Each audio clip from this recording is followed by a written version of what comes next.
Hola, mi nombre es Jessica García Muñoz, estudiante de la Universidad Abierta y a Distancia de México.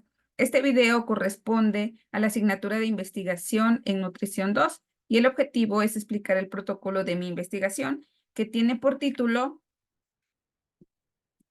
Aporte calórico máximo en pacientes de talla baja con insuficiencia renal crónica en tratamiento sustitutivo de diálisis peritoneal.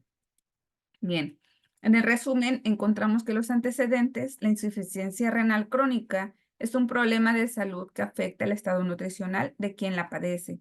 Su incidencia es mayor en la población diabética e hipertensa y se caracteriza por el acúmulo de sustancias tóxicas como la urea, creatinina y alteraciones en algunos minerales como el fósforo, potasio, sodio. Y bueno, esto dificulta el desecharlos y va deteriorando el estado nutricional, generando una desnutrición calórico-proteica. Bueno, esto también se debe a que en prediálisis hay una restricción severa de proteínas. El tratamiento de diálisis peritoneal para la insuficiencia renal crónica aumenta los requerimientos de proteínas, de calorías, de vitaminas hidrosolubles, entre otros nutrientes, por lo que un abordaje nutricional adecuado contribuirá a mejorar el estado de nutrición.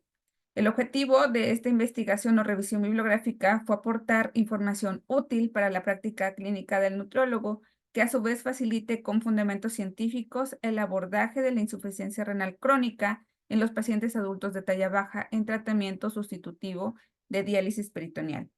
Los métodos utilizados, bueno, fue la revisión bibliográfica, se llevó a cabo considerando el aporte calórico en pacientes con tratamiento de diálisis peritoneal y cómo influye en los valores bioquímicos y en el estado nutricional. Los artículos se obtuvieron de artículos publicados en PubMed, Google Scholar, Medline, Elsevier, Sileo y además se revisaron libros de nefrología clínica. Los resultados y conclusiones, bueno, reducir la ingesta de proteínas, manteniendo la ingesta de energía proveniente de carbohidratos y grasas en un nivel suficiente, podría mantener un buen estado nutricional y evitar la necesidad de una mayor dosis de diálisis.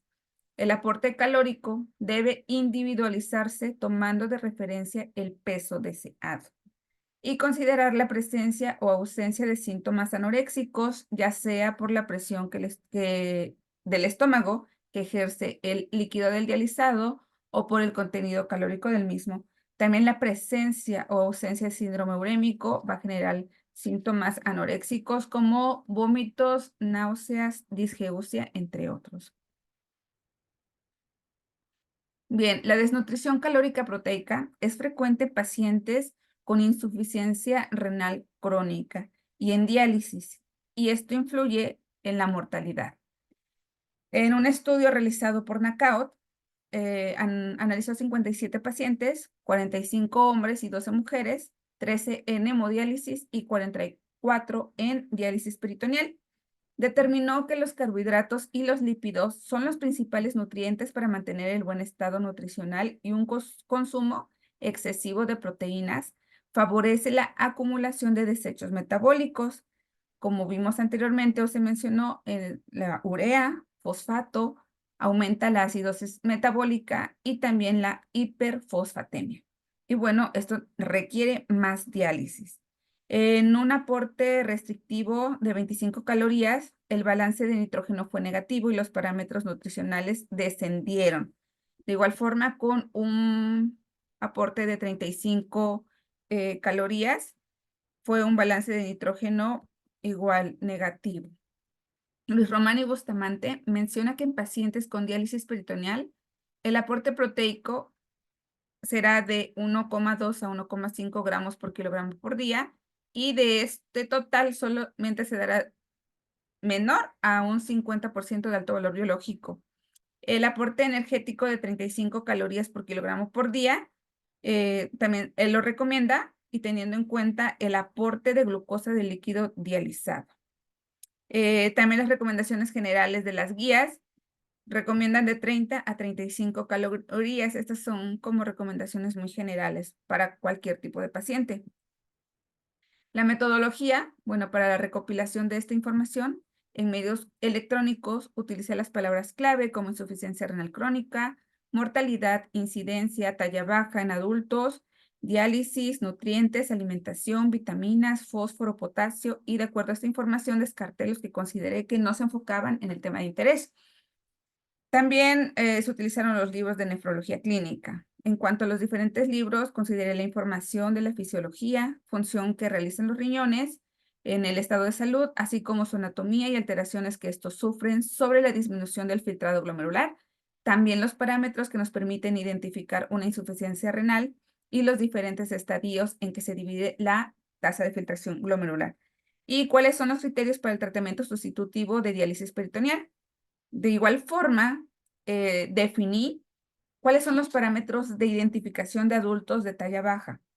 Y bueno, de acuerdo a la NOM 008, en el apartado 4.6, menciona que se considera estatura baja a la clasificación que se hace de la medición de estatura menor a unos 50 metros en mujer adulta y menor en unos 60 para hombre adulto.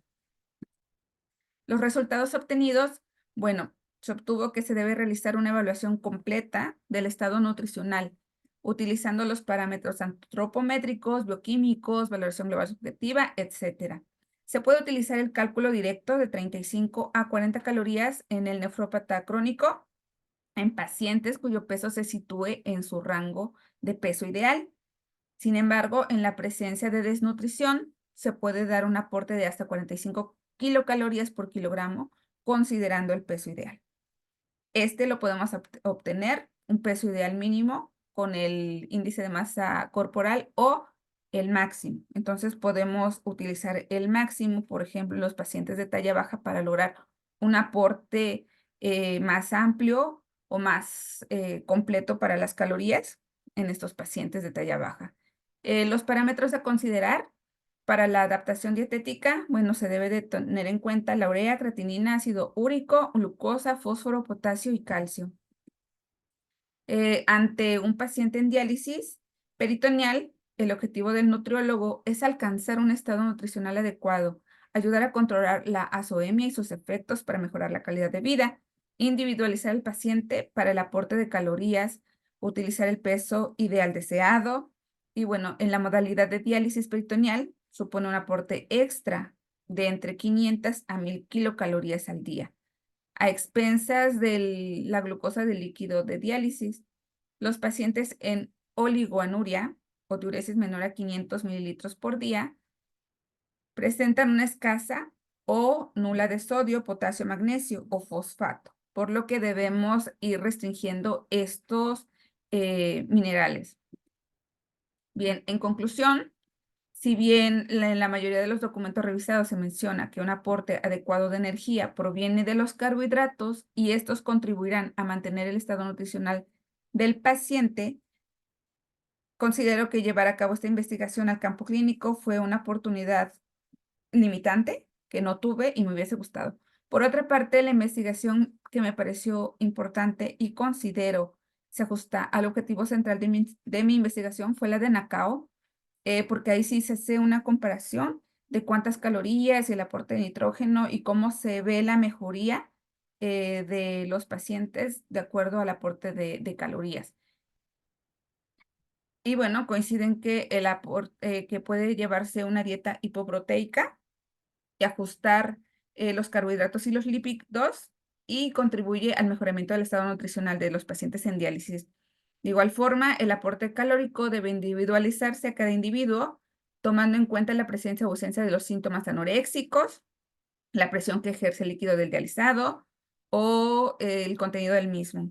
También la presencia o ausencia de síndrome urémico, pues cada paciente es completamente distinto.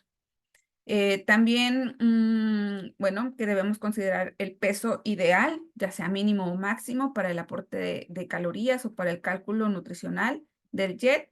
Y bueno, esto nos ayudará bastante. También es importante que al dar o hacer la valoración nutricional, tomemos en cuenta los valores bioquímicos de urea, creatinina, fósforo, potasio, las vitaminas hidrosolubles, porque en ocasiones estas se deberán de suplementar, así como el calcio, la vitamina D, que son importantes y que hay un descenso también. También los síntomas los tenemos que tomar muy en cuenta del síndrome ureico y también si hay edema o si hay alteración de líquidos. Y bueno, el aporte proteico puede ser es mayor en diálisis que en la prediálisis, aumenta de 1,2 a 1,5. Y bueno, sin embargo, este aporte también va a depender de los parámetros mencionados. Esas son las bibliografías. Y eso sería todo. Muchas gracias.